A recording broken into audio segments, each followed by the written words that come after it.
money should not be an obstacle in the path of achieving one's dream. Yes, you heard it right. We have with us the man of the hour, the living legend, who topped his own dream in his own way and has showcased himself as a pure master of decision making. With a huge round of applause, once again, welcome him on stage, none other than Mr. Alak Pandey. मैं I was just asking कि मैं हिंदी में बात कर सकता हूँ कि नहीं, तो उन्होंने बोला कि हाँ ठीक है, हो जाएगा. I had pretty decent English till class 12th. After that college आ गया यार फिर और कॉलेज मेरा कानपुर में था. सारी इंग्लिश चली गई मेरी कॉलेज के अंदर. कॉलेज के 4 साल नहीं, मेरे 4 नहीं हो पाए थे, मेरे 3 हुए थे. तो कॉलेज के 3 साल मेरे जितनी चीज़ें मैंने सीखी थी वो मेरी अनलर्न हो गई. मैं सभी बच्चों से यहाँ बोलूँगा, यहाँ इतनी बड़ी बड़ी वर्ड्स चले जा रहे थे, यूनिकॉर्न और ये और पता नहीं क्या क्या वर्ड्स, एक से एक भारी भरकम, लेजेंडरी ये वो. और मैं वहाँ बैठ के ना, हर बार जब मैं वहाँ बैठता हूँ, ऐसा कोई वीडियो देखता हूँ, मेरी आँख में अभी भी आंसू हो जाता है. मेरे को अभी भी बिलीव नहीं होता है कि it has happened for me. मतलब मेरे को अभी भी बहुत जादू सा लगता है कि ये हो गया है एक्चुअली. पर अगर आप इसमें ये पूछोगे क्या मैंने ऐसा सपना नहीं देखा था, नहीं देखा था. सपना तो मैंने यही देखा था. मतलब मेरे लिए अगर कोई पूछे कि सर आपका सबसे बड़ा अचीवमेंट क्या है, कि इतने सारे आपसे बच्चे पढ़ते हैं, बिल्कुल बहुत बड़ी बात है कि गांव देहात का बच्चा भी आज आईआईटी की तैयारी करता है, नीट की तैयारी करता है, एमबीए की करता है, यूपीएससी, पीएससी, एसएससी, गेट. पर अगर कोई पूछता है सबसे ज्यादा अचीवमेंट क्या लगती है, सबसे ज्यादा खुशी क्या लगती है आपको लाइफ में, तो मुझे लगता है आज 15,000 घर हैं जो फिजिक्स वाला की वजह से चल रहे हैं, एक्चुअली चल रहे हैं. मतलब 15,000 लोग आज फिजिक्स वाला में जॉब कर रहे हैं. सन 2011 में मेरे पिताजी भी मुझे कॉलेज में एडमिशन कराने ले जा रहे थे. और जैसे जैसे लड़के बड़े हो जाते हैं ना, इनकी पिता से बातचीत बहुत कम हो जाती है, बहुत लिमिटेड हो जाती है. पिताजी से इतनी बातें बचती है, पापा पूछते हैं आके खाना खाया, जी पापा. पढ़ाई कैसी चल रही है, ठीक है पापा. इसके बाद पापा और आप एक दूसरे को देख रहे हो, किस टॉपिक पे बात कर ले हम लोग. फिर थोड़ी देर बाद होता है इंडिया अच्छा खेल रही है वर्ल्ड में, हाँ इंडिया अच्छा खेल रही है. क्रिकेट का एक टॉपिक होता है जिसपे बात हो पाई. ऐसा तो है नहीं कि लड़के जाके रोज पापा को बोल रहे हैं पापा आपसे मैं बहुत प्यार करता हूँ, आई लव यू पापा. मतलब करना है पर पापा के साथ नहीं, कहीं और करना है ना. कितने लोगों ने यहाँ पिताजी को आई लव यू बोला होगा एक बार भी जीवन में. हाँ, अभी व्हाट्सएप चेक करूंगा, कहाँ कहाँ आई लव यू तुम लोग रोज बोल रहे हो, और एक साथ कितनों को बोल रहे हो. पिताजी को नहीं बोला जा रहा है, मेरे से भी नहीं बोला गया कभी, और बहुत लिमिटेड बातचीत होती थी पिताजी से. और क्या होता है ना, जैसे जैसे लड़के या बच्चे जैसे जैसे बड़े होते हैं, लड़के लड़कियां बड़े होते हैं ना, वैसे वैसे ये 16-17 की उम्र आती है ना, इसमें हम बन जाते हैं क्रांतिकारी. हमें चाहिए आज़ादी, घर से आज़ादी चाहिए हमें. घर में लगता है बड़ी रिस्ट्रिक्शन है, रात को 9 बजे के बाद बाहर नहीं निकलना है, दोस्तों के साथ घूमने नहीं जाना है, टाइम पे सो जाना है, टाइम पे खाना खाना है. लॉजिकली देखो सारी बातें सही थी, पर हमें उस टाइम चाहिए होती है इस घर से आज़ादी. और आज़ादी कहाँ मिलेगी आके, कॉलेज. तो मेरा भी ऐसे ही सपना था कि भाई अब इस घर से आज़ादी मिले, इस पिताजी से आज़ादी मिले, मुझे यहाँ से निकलना है यार, इन लोग बड़ा परेशान करते हैं. तो 2011 में पिताजी मुझे कॉलेज लेके गए. अब यहाँ से मैं आपको थोड़ा रेफरेंस देता हूँ कि मैं कैसे बैकग्राउंड से आता हूँ.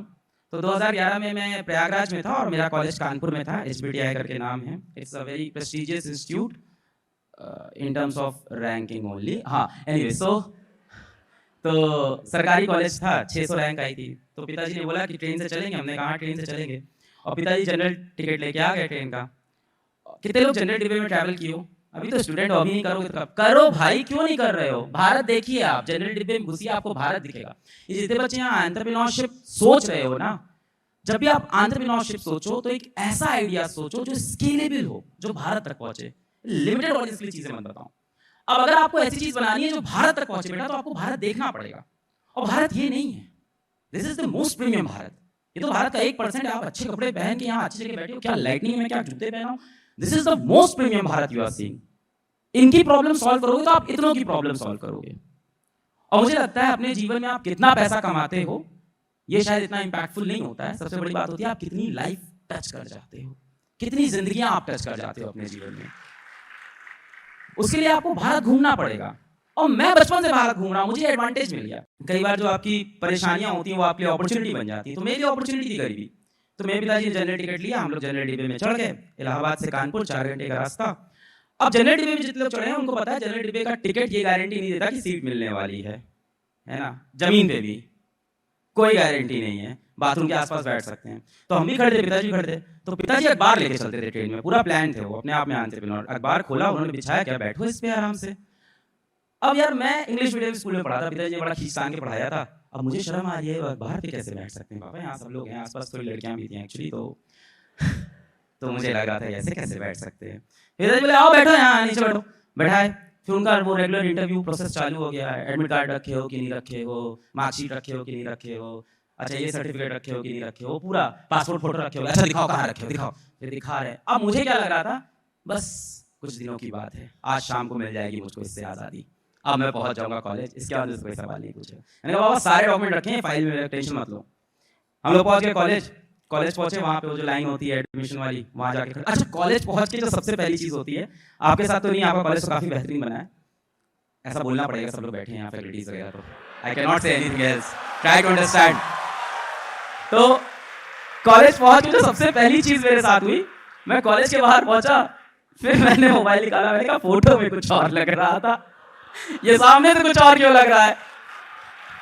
कॉलेज अंदर पहुंचा, वहाँ एडमिशन की लाइन लगी हुई थी, तो एडमिशन की लाइन में उन्होंने बोला कि अपना 12th का मार्कशीट लाया, हमने कहा ये लीजिए, क्या पासपोर्ट फोटो, हमने कहा ये लीजिए, क्या मेडिकल सर्टिफिकेट, हमने कहा मेडिकल सर्टिफिकेट, मैंने कहा मैं सही तो हूँ, जिंदा दिख तो रहा हूँ बढ़िया। और पीछे पिताजी खड़े थे, मेरी हिम्मत नहीं हुई पिताजी को इस तरह से देख पाने की। मैं ऐसे पीछे बाबू को देखा, मैंने कहा बाबू मेडिकल सर्टिफिकेट तो लिखा ही नहीं था क्या। और सामने जो बंदा बैठा था काउंटर पे, कहा ये देखिए भाई साहब सारी लिस्ट में सब चीज मेंशन है, आपका बेटा लेके नहीं आया। हमने कहा यार इससे तो बदला लूंगा कॉलेज के अंदर जाकर मैं। खैर फिर वहाँ कानपुर है, अब Kanpur is a different city, so वहाँ पे होते हैं gutkha kings, lord of gutkha kings अलग है। अभी मैं तुमको बताऊंगा कानपुर इज वेरी, और कानपुर का बहुत बड़ा रोल रहा मेरे जीवन में। कानपुर अलग है, तो वहाँ पीछे बहुत 500 रुपए में बन जाएगा मेडिकल सर्टिफिकेट। हमने कहा कहाँ चलना पड़ेगा, तो बाहर लेके गए, वहाँ एक वेइंग मशीन रखी थी, एक टेबल रखी थी, ऐसे मेरा वेट लिया, बोले फिट है। हमने कहा तो ऐसे ही कर देते, अगर वेट लेके ही फिट बताना था तो। खैर नहीं, ये सब चला। एडमिशन डे बहुत लंबा जाता है, is this true with all of you also. Registration का डे सुबह से पूरी रात हो जाती है, थकान हो जाती है, नहीं होती आप लोग को? You are very blessed then. हमारे कॉलेज में तो रात हो गई थी, एडमिशन होते होते, हॉस्टल अलाउट होते होते, समाओ मेरे को हॉस्टल अलाउट हुआ, 3 सीटर रूम मिल गया। और मैं ब्लेस्ड हूँ कि मैं सिंगल सीटर रूम में नहीं रहा, मैं बहुत ब्लेस्ड हूँ। मैं ऐसा क्यों बोल रहा हूँ, जबकि मैं वो इंसान हूँ जो इंडिया में ऑनलाइन एजुकेशन लेके आया, जो कहता है घर में बैठ के पढ़ो। पर एट द सेम टाइम मुझे ये चीज़ बहुत ज़्यादा रियलाइज होती है कि आपको हमेशा अपने आसपास दोस्तों की, लोगों की जरूरत है। हमें एक सोशल लाइफ की बहुत ज़्यादा जरूरत है।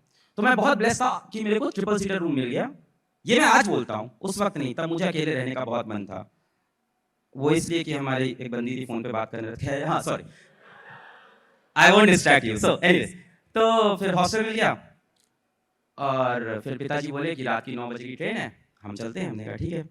फिर पिताजी हॉस्टल के गेट पे आए, हम भी आए। फिर पिताजी हमसे बोलते हैं कि अलग जाओ, अंदर जाओ, रात हो गई, खाना खा लेना, और बेटा टाइम से सो जाना, और सुबह टाइम से उठ जाना। वो पूरा सब बता रहे थे कि टाइम से उठना है, टाइम से सोना है। फिर हमसे बोले कि बेटा रोज़ फ़ोन करना। हमने कहा ठीक है पापा, रोज़ फ़ोन करेंगे आपको। फिर हमसे बोलते हैं कि बेटा अगर तुमको पैसे की कोई ज़रूरत हो ना तो हमें बताना, और यहाँ किसी से पैसा मत मांगना कॉलेज में। कॉलेज में आके ना बहुत सारी गलत गलत एक्टिविटीज़ होती है, क्योंकि आप होते हो 18-19 साल के यूथ, और आपको एक्सप्लॉइट करने के लिए बहुत सारे लोग आसपास, कॉलेज के आसपास बैठे होते हैं। पिताजी ने मुझसे बोला कि अगर तुमको पैसे की ज़रूरत हो तो ये मत सोचना कि तुम्हारे बाप पास पैसे कम है, मैं कुछ भी भेज दूंगा, तुम्हें पैसे हमेशा भेजते रहूंगा, तुम किसी और से पैसे मत लेना। और पिताजी ने ये बात बोली, तब मुझे सडनली रियलाइज हुआ कि यार घर से तो दूर होने वाला है, मैं तो घर से दूर होने वाला हूँ। ये पिताजी यार इन्होंने इतना किया है, सारे पैसे इन्होंने ही दिए हैं। तब मुझे रियलाइज हुआ क्या यार, मेरे दिमाग में क्या गलत सोच रहा था। मैं तुरंत झुका पिताजी का पैर छूने के लिए, और मैं पिताजी का पैर छुआ, पिताजी ऐसे साइड में इधर देखने लगे। उनकी आंख में एकदम आंसू भर गया कि लड़के को पहली बार बाहर छूने जा रहे हैं। और हम लड़के जल्दी रोते नहीं हैं, पर अगर पिताजी की आंख में आंसू देख लें तो वो ऑटोमेटिकली भगवान ने बनाया। अगर हमारे पिताजी की आंख में आंसू है तो हमारे आंख में अपने आप आंसू चले आते हैं, भले ही अंदर फीलिंग आ रही हो नहीं आ रही हो। हमारी आंख में भी आंसू, पिताजी की आंख में भी आंसू। पर मैन विल बी मैन, दोनों भाई मस्त एक्ट कर रहे हैं, सब सही चल रहा है। हाँ बाबा ठीक है, खाना खा लेंगे, घर की याद तो नहीं आई? अरे नहीं बाबा, घर की याद कहाँ, बढ़िया है, सब सही है, चलो बेटा ठीक है हम चलते हैं। पिताजी गए बाहर, ऑटो में बैठे, तो फिर ऑटो में बैठे, फिर मुझे लगा कि अब पिताजी पलट के बाय करेंगे, तो पिताजी का एक सिंपल लाइन होता है, चलो छोटा हम चलना है बाय। हमने कहा ठीक है बाय। और पिताजी फिर ऑटो से गए, उन्होंने पलट के नहीं देखा। And it was that moment मेरे को रियलाइज हुआ कि मैं अकेला हो गया यार, किसी को नहीं जानता इस कॉलेज में, मैं किसी को नहीं जानता हूँ, एक इंसान को मैं नहीं जानता हूँ। और उस टाइम मेरे अंदर से आवाज आ रही थी, पापा रुक जाओ यार, पापा रुक जाओ यार, कहाँ अकेले में छोड़ जा रहे हो पापा, डांट लेना यार, कोई बात नहीं, टाइम पे उठ जाऊंगा पापा, यहाँ मत छोड़ के जाओ यार, किसी को नहीं जानता हूँ मैं। बट पिताजी चले गए। And it was that moment मुझे रियलाइज हुआ कि ये जो पराए खुले शहर की जो कैद होती है और बंद घर की जो आजादी होती है, ये घर से बाहर निकलने के बाद ही इंसान को समझ में आती है।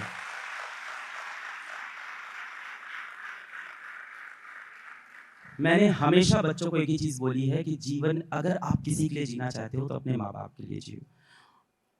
अब ये बात ना मुझे भी बहुत लेट रियलाइज हुई है, इसलिए मैं चाहता हूं बच्चे हो सके तो मेरे कहानियां सुन के पहले रियलाइज कर लें। If you want to dedicate your life to one person, dedicate it to your father and your mother. मेरे को हॉस्टल जाते ही ना घर की इतनी ज्यादा याद आनी स्टार्ट हुई। घर पे जब था ना तो मेरे को ये लगता था यार कि कॉलेज जाएंगे तो पिज्जा खाएंगे, बर्गर खाएंगे, बाहर घूमेंगे, मोमो खाएंगे, एकदम फास्ट फूड खाएंगे, दिन भर एकदम ठूस लेंगे। और आयरनिकली आप देखो कॉलेज आने के बाद आप सबसे ज्यादा मिस करते हो कि मम्मी के हाथ की दाल मिल जाए किसी तरह से, जबकि आपको इतना ज्यादा मन था बाहर के खाने का, और जब ये बाहर का खाना मिल रहा है तो आपको लग रहा है यार वो माँ के हाथ का खाना क्यों नहीं मिल रहा है। एक्चुअली ना हमारे माता पिता भी हमें अपने से दूर भेजना चाहते नहीं है, असल में उनकी भी मजबूरी है, उन्हें हमारा फ्यूचर बनाना है, इसलिए भेजना पड़ जाता है। मेरी मम्मी हमसे बोली थी कि अपने कलेजे के टुकड़े को मैंने टुकड़े टुकड़े करके अपने से दूर कर दिया, और फोन पे रोते हुए। मम्मी तो स्टार्टिंग के एक हफ्ते जब फोन करती थी रोज रोती थी, रोज वो फोन करें, शुरू में अलो अलग अलो अलग और रोना स्टार्ट कर दे।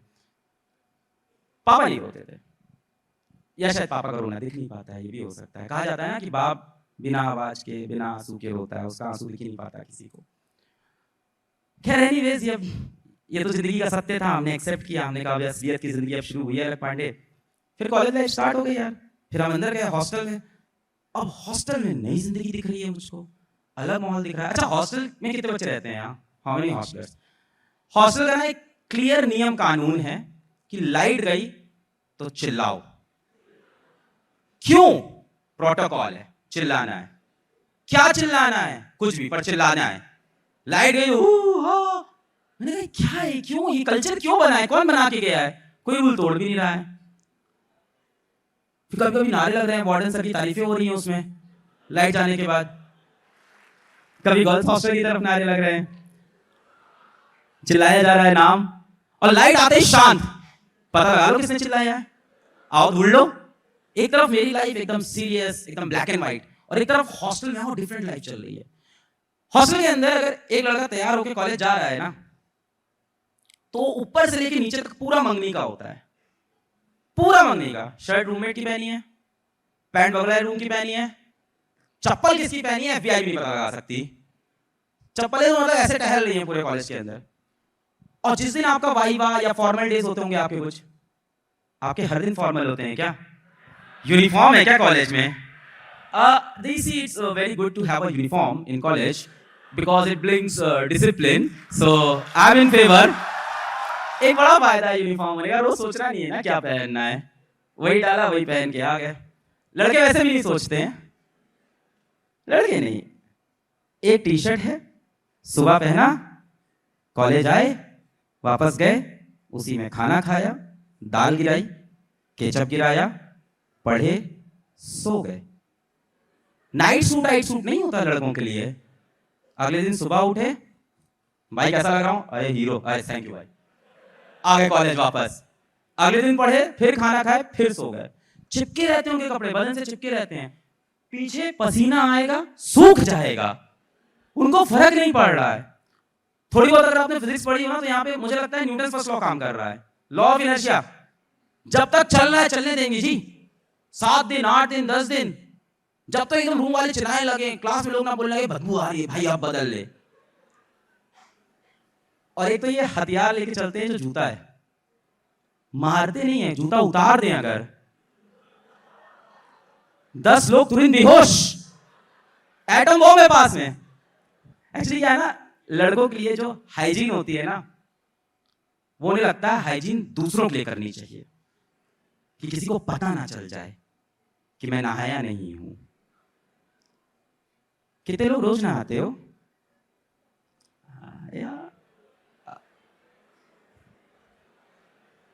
बहुत अच्छे बेटा, बहुत बढ़िया। मैं बता रहा हूं, जितनों ने हाथ उठाया था ये वीकली नहाने वाले हैं, वीकली। संडे को नहाएंगे ना भाई, रोज नहा के क्या परफ्यूम डन हो गया, नहा लिया। लड़कियां हाइजीन रखती हैं अपने लिए, उनको पता है हाइजीन रखना चाहिए, बॉडी हेल्दी रहती है। लड़के हाइजीन रखते हैं दूसरों के लिए। लड़कों के लिए भी थोड़े से ब्यूटी प्रोडक्ट्स आने स्टार्ट हो गए हैं, बड़े लोग प्रमोट भी करते हैं। गोरा करने वाली क्रीम आ रही है, लिप ग्लॉस आ रहा है, और आजकल थोड़ा सा इंस्टाग्राम पे ट्रेंड भी चला है कि लड़के क्यों पीछे रहे हैं, लड़के भी मेकअप करेंगे, ऐसा करेंगे। मैं बता रहा हूँ, आज क्या 10 साल क्या 500 साल तक भी लड़के लड़कियों से कभी भी मेकअप और हाइजीन में आगे नहीं निकल सकते। ये मैं हॉस्टल लाइफ में देख के आया हूँ, नहीं निकल सकते हो। लॉ ऑफ नेचर है, आप तोड़ने की कोशिश मत करो। आपके पास भाई मेकअप के लिए कुछ है ही नहीं। और ये बात मुझे अपनी शादी के बाद समझ में आई, पहले मुझे भी नहीं पता था। शादी के बाद मुझे बहुत सारे टर्म्स, पहले मैं सोचता था कि भाई एक क्रीम होती होगी, साबुन होता होगा, और क्या होता होगा। अभी मुझे पता चला सबसे पहले बाल धोने के लिए शैम्पू, बॉडी के लिए बॉडी वॉश, फेस के लिए फेस वॉश, उसके बाद face cream, foot cream, hand cream, sunscreen, eyeliner, उसके बाद concealer, foundation, Kajal, mascara. It's non ending. तुम लोग के पास क्या है, लड़कों के पास क्या है? एक साबुन, हथियार। बाल साबुन से, फेस वॉश साबुन, बॉडी वॉश साबुन, बाथरूम के बाद हैंड वॉश भी वही साबुन।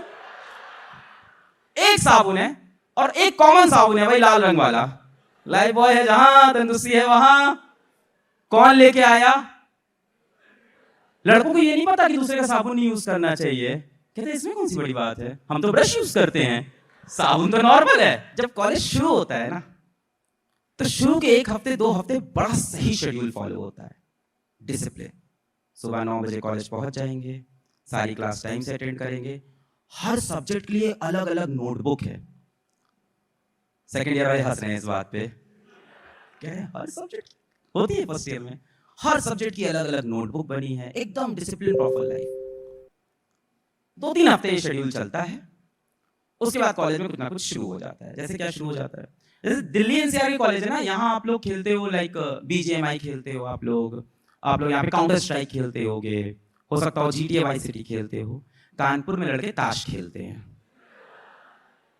वहां काउंटर स्ट्राइक का चलन नहीं, वहां ताश, पांड्या आओ कोर्ट पीस खेलेंगे। हमने कहा हाँ, पिताजी ने यही करने भेजा था, आओ बैठो। और आप देखो ये कॉलेज लाइफ में जो गेम आते हैं ना, इसकी ऐसी लत लगती है कि आप पहले सोचते हो 12 बजे सोएंगे, फिर 2 बजे तक गेम खेल रहे हैं। फिर लड़के फालतू बदनाम है कि वो लड़कियों के पीछे रात भर स्टॉक करते नहीं, वो गेम खेलते हैं रात भर। मैं तो लड़कियों से कहूंगा लड़कों से दोस्ती जरूर करिए, आपको जिंदगी ना जुगाड़ू तरह से जीना आ जाएगा। कम से कम रिसोर्सेज में लाइफ कैसे जीते हैं वो सिखा देंगे आपको। और लड़कों से कहूंगा आप लड़कियों से दोस्ती जरूर करिए। रीजन देने की जरूरत थोड़ी है तुमको, तो तुम तो कर ही लोगे। रीजन चाहिए इसके लिए भी तुम्हें। Lot of you don't know what to do in life, just don't know, just don't know. जी करता है किसी दिन मैं भी इस देश के लिए शहीद हो जाऊं, पर कोई वजह तो मिले।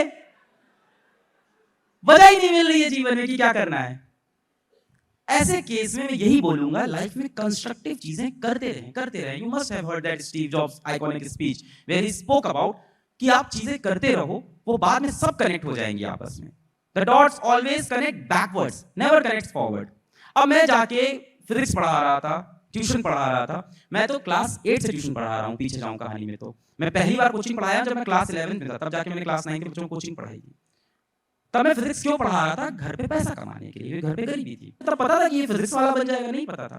सो dots always connects backward, it never connects forward. मैंने जीवन में जो किया फुल किया, मुझे इस बात पे कोई शर्म नहीं है। मैंने जीवन में जब फिजिक्स पढ़ी फुल पढ़ी, जब पढ़ाई फुल पढ़ाया। मैंने जीवन में जब प्यार किया तो बेतहाशा बेइंतहा प्यार किया, और बेतहाशा दिल भी टूटा है, खूब रोए भी है। Whatever I have done in life, I have done full. I have no regrets for that. No regrets for that. I don't have any regrets for it. कई लोग बोलते हैं कि आपको रिग्रेट होता है कि वो छोड़ के चली गई, बुरा लगता है। अब उसे कैसा लगता होगा जब आपको देखती होगी? हाँ, अब तो उसे कैसा फील होता होगा? नहीं होता। We need to be mature enough. ये सारी ये जो सिग्मा इग्मा वाली लाइन है ना, ये सब वही है यार। सिग्मा इग्मा नहीं हो तुम लोग, ऐसे हंस दोगे, क्यूटी पाई हो तुम लोग छोटे से। जो इंसान जीवन से चला गया उसका एक कारण रहा होगा, और वो कारण था इसलिए वो गया। अब वो कारण बदलने वाला नहीं है।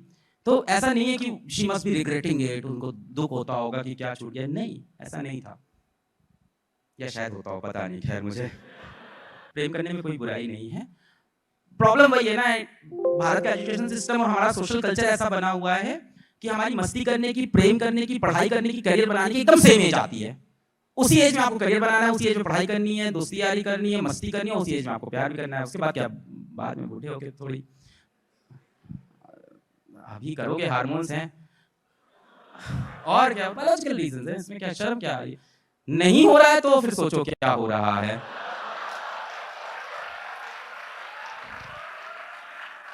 अपने माँ बाप को दोष देना बंद करो। उन्होंने जितना सीखा था अपने सीख के हिसाब से, अपनी पढ़ाई लिखाई के हिसाब से, अपने एक्सपीरियंस के हिसाब से उन्होंने आपके लिए वही किया जो आपके लिए उनको बेस्ट लगा। उनसे जो बन पाया वो आपके लिए उन्होंने किया। आपको कंप्लेंट रहती है मेरे पापा ने मेरे लिए ये क्यों नहीं किया, मेरे पापा ने मेरे लिए ये क्यों नहीं किया, तभी तुमने देखा था पापा कैसे बाहर जाके काम कर रहे थे। मैं बच्चों से बहुत बार बोलता हूँ, बेटा जिस दिन आपको पढ़ाई डिफिकल्ट लगे ना, कि पढ़ना बहुत डिफिकल्ट है, एक दिन जाइए अपने पिताजी के ऑफिस में, 8 घंटे देख के आइए वो कैसे काम करते हैं, कैसे उनका बॉस उनको कभी भी इंसल्ट करके चला जाता है किसी भी लोग के सामने। डोंट ब्लेम देम कि उन्होंने ये नहीं किया हमारे लिए, बी थैंकफुल कि उन्होंने हमारे लिए इतना किया। आप बहुत लकी हो, आप बहुत लकी हो, आप बस फील नहीं करते हो। हम सबकी दिक्कत ये है ना, हम लोग हमेशा अपने से ऊपर वालों को देखते हैं, अपने से ऊपर वालों को, कभी जीवन में नीचे वालों को देख ही नहीं रहे हैं। आप स्लम में जाके देखिए भाई, ऐसे बच्चे हैं, 5-5 बच्चे हैं घर में, खाने को खाना नहीं, पहनने को कपड़ा नहीं, लड़कियां घर के बाहर शौच करने जा रही हैं। This is the problem of India and you are fighting for कि पापा यार महीने के 10,000 दे रहे हो, 12,000 दे दिया करो, 2,000 और चाहिए। ठीक है, आपकी प्रॉब्लम भी आपकी प्रॉब्लम है, बड़ी प्रॉब्लम है, मैं ऐसा नहीं कह रहा हूँ बड़ी नहीं है, बट जैसे आप ऐसे लोगों को देखोगे हो सकता है आपको अपनी प्रॉब्लम कम लगे। अब ये जो थी ये बहुत बड़े घराने से आती थी, तो इन्होंने हमसे पूछा कि तुम क्या बनोगे जीवन में? तो हमने बोला टीचर बनेंगे। बोली कहाँ पढ़ाओगे? हमने बोला कोचिंग में। कोचिंग में पढ़ाओगे? ये कौन सा प्रोफेशन है? बोली यूनिवर्सिटी में प्रोफेसर्स बनो, वहाँ रिस्पेक्ट होती है, कोचिंग वालों की इज्जत नहीं होती है। अब मैं उनको समझाने की कोशिश कर रहा हूँ कि नहीं मुझे यही करना है, मेरे को कोचिंग पढ़ाने का शौक है, मेरे को यही करना है। तो वो चाहती थी कि मैं कोचिंग टीचर ना बनूं, किसी भी तरह से अपनी इंजीनियरिंग कंप्लीट करूं और एक बहुत अच्छी जॉब करूं, 20-30-40 लाख का पैकेज, उस टाइम बहुत बड़ा था मेरे लिए कि 20-30-40 लाख का पैकेज मेरा लग जाए और मैं वो जॉब करूं। और इस बात पे हम लोग की काफी लड़ाई हुई, काफी गंदी लड़ाइयां फोन पे एकदम, कि नहीं मैं बनूंगा। वो बहुत ही मेरे टॉक्सिक होने लगा वो एनवायरनमेंट, कि ये मेरे को जीवन ही नहीं जीने दे रही, मैं जो करना चाहता हूँ वो नहीं करने दे रही, सपने नहीं पूरे करने दे रही। I sacrificed my most precious thing to become a great physics teacher. I sacrificed my love. मैंने कहा ये बंदी नहीं चाहिए मुझको, मुझे फिजिक्स टीचर बनना है, मैं इस सपने से नहीं हटने वाला। That's what I am telling you. आपको अपनी सबसे प्यारी चीज सेक्रीफाइस करनी पड़ेगी। अगर आप सोच रहे हो ना कि आप मेरी एक नॉर्मल जीवन भी चले, मैं अच्छा भी दिखूं, स्मार्ट भी दिखूं, मैं गेम भी अच्छा खेलूं, मैं गाना भी अच्छा खाऊं, मैं ऑलराउंडर भी अच्छा बनूं, लोग मुझे बहुत अच्छे से जाने, मैं कॉलेज में टूट भी दिखूं और मैं बहुत अच्छा जीवन भी कर जाऊं, नहीं होगा बेटा। पागल बनने की हद तक जाना पड़ता है, ऐसे नहीं बनती चीजें। You have to sacrifice your purest thing, purest, जो आपकी सबसे बेहतरीन, सबसे प्यारी चीज, जो आपको सबसे ज्यादा पसंद होगी, वो कई बार आपको सेक्रीफाइस करनी पड़ती है। थैनोस ने नहीं बेटी का सेक्रीफाइस कर दिया था, किया था कि नहीं? Is Thanos a hero? I don't know, but is Thanos a great person? Yes, उसने खुद को बिल्ड किया, we all know his name, भले ही स्टोरी के अंदर होता है, story was written in such a way. तो ग्रेट हीरो हो या ग्रेट विलन हो, दोनों की लाइफ में आपको सैक्रिफाइसेस दिखेंगे। जीवन में कहीं भी आपको ऊपर जाना है, सैक्रिफाइसेस करने पड़ेंगे। How much I loved her? Enough. Hope my father in law doesn't see this video, काट देंगे मुझको, and my wife also, but I sacrificed it, क्योंकि मेरे को बनना था बहुत बड़ा फिजिक्स टीचर। सभी बच्चों से मैं बोलना चाहूंगा, आप लोग बच्चे ही हो, सभी बच्चों से बोलना चाहूंगा, देखिए कहीं ना कहीं आप आज भी अपनी सोशल बाउंड्रीज में बंधे हो। अगर आपको किसी से सच में प्रेम होने लगा है बेटा, सच वाला, वो नहीं कि एक साथ 4 को मैसेज कर रहे हो, उसको प्रेम नहीं कहते, वो ट्रायल रिलेशनशिप, एक्सपेरिमेंटल, पता नहीं क्या क्या नाम तुम लोग बना लिए हो आजकल। सच में अगर आपको किसी से प्यार होने लगा है, आप सोचने लगे उनके साथ जीवन स्पेंड करेंगे, तो एक बार ध्यान से दोनों लोग के परिवार को आप देख लीजिएगा।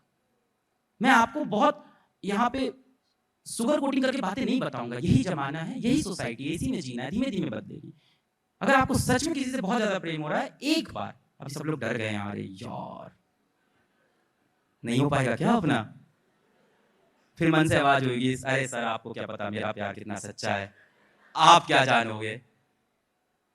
सबको ये गलतफहमी होती है, मुझे भी थी, हर इंसान को गलतफहमी है कि मेरा बाबू सबसे अलग है, वो डिफरेंट है, वो हर इंसान को गलतफहमी होती है। अगर आपको इस उम्र में किसी लड़की से किसी लड़के से बहुत प्यार हो रहा है, एक बार दोनों के परिवारों को देख लीजिए। आज आपको वो प्रॉमिस करेंगे या करेंगे कि मैं आपके साथ जीवन भर रहूंगा, रहूंगी, शादी करेंगे हम लोग, 4 छोटे-छोटे बंदे जैसे हमारे क्यूट क्यूट बच्चे होंगे। आप सब प्लान कर लोगे आज से 7-8 साल 10 साल बाद जब शादी की बात होगी तो वो नहीं करेंगी, पिताजी आएंगे करने। और पिताजी आके आपसे एक ही सवाल पूछेंगे, बेटा कितना कमा लेते हो, कौन सी जात के हो, कौन से धर्म के हो। This is the harsh reality of India. अब हमारे समाज में देखो, लोग धन, दौलत, रूप, रंग, जात, परिवार, गांव, कुल, ये सब देखने के बाद शादी तय करते हैं। और उसके बाद महफिलों में बैठ के लोग बोलते हैं जोड़ियां तो भाई ऊपर वाला बना के भेजता है। एक चीज मुझे और लाइफ में रियलाइज हुई कि 3 is the ideal number. Even if you go to Harvard University, वो रिसर्च करके प्रूव भी कर सकते हैं, मुझे तो लगता है कि 3 दोस्तों का ग्रुप हमेशा सक्सेसफुल रहा है। मल्टीपल रीजन है। 2 दोस्त सामने बैठेंगे, ज्यादा बातें नहीं हो पाती, एक दूसरे को बोला, उसने कुछ बोला, इसने कुछ बोला, उसने कुछ बोला। 3 बैठेगा तो 2 का ग्रुप बनेगा, एक का मजाक उड़ेगा। और इसमें दिक्कत क्या है, पासा कभी भी पलट सकता है। अगर आप इस तरफ हो इन 2 में, तो आप ऐसे मत सोचो कि मैं नहीं, अचानक से ये बंदा इधर फ्लिप होगा, फिर ये 2 इधर हो गया, फिर इसका मजाक उड़ना स्टार्ट हो गया, फिर ये 2 हो गए, तो it's just your bad day, it can be any day. 3 लोग भारत के अंदर एक स्कूटी पे, एक बाइक पे इजीली फिट हो सकते हैं, आइडियल है। अगर आप लोग रिक्शे में ट्रैवल किया, कानपुर में रिक्शा बहुत चलता था, तो 3 लोग रिक्शे पे भी बहुत आसानी से बैठ सकते हैं। तो 3 is the best number for having friends.